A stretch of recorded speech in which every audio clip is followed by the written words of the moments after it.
Ils espéraient ce moment depuis longtemps et ils se sont levés tôt pour prendre le premier bateau pour l'île de Gorée. Gorée, une île chargée d'histoire, celle de la traite négrière en Afrique de l'Ouest. Pour la plupart des participants, c'est leur première fois en Afrique. Et même si d'autres sont déjà venus, ce voyage-là est particulier.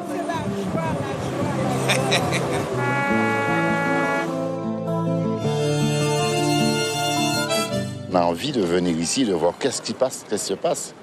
Donc, et on sait que c'est la terre de nos ancêtres. C'est fort, très fort. Moment très attendu, la visite de la Maison des Esclaves. Garcin Malsa, le président du Mouvement international pour les réparations, a obtenu que cette visite puisse se faire sans la présence de touristes. Allez, s'il me fait bien, s'il me fait mal. S'il me fait bien, s'il me fait mal. La cérémonie peut commencer, des chants d'abord, pour exprimer la douleur.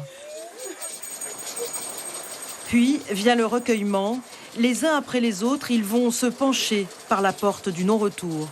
Beaucoup d'émotions. J'ai beaucoup ressenti à travers les gens qu'ils avaient cette peine, cette douleur, cette souffrance que nos ancêtres ont pu vivre. Ils vont aussi marcher dans les couloirs, toucher les murs, parcourir les salles. Même si la Maison des Esclaves n'a pas joué de rôle dans la traite négrière, sa portée symbolique est indéniable. Ça a été très, très émouvant. Non seulement pour moi, même si on a essayé de tenir, mais c'était tellement naturel et ressenti fort, vous êtes obligé de vous laisser aller. Avant de quitter la Maison des Esclaves, une photo de groupe s'impose. Mais pas question d'oublier l'objectif principal de ce voyage, le premier en terre africaine. Réparation, réparation. Notre mission aujourd'hui, c'est de faire en sorte que le crime contre l'humanité que constitue le génocide, la traite, l'esclavage, soit réparé. Après déjeuner, le convoi s'est rassemblé devant la mairie de Gorée. L'occasion pour Garcin Malsa de remercier le maire de l'île, très impliqué dans le projet.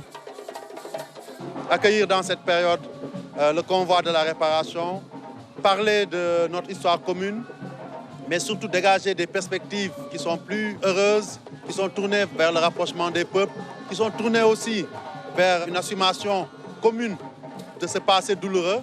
Je pense que c'était quelque chose à faire. L'après-midi s'est terminé en musique pour un grand moment de partage. Jusqu'à la nuit tombée, où afro-descendants et habitants de Gorée feront le tour de l'île à la lumière des flambeaux. L'année prochaine, le convoi prévoit de se rendre au Bénin.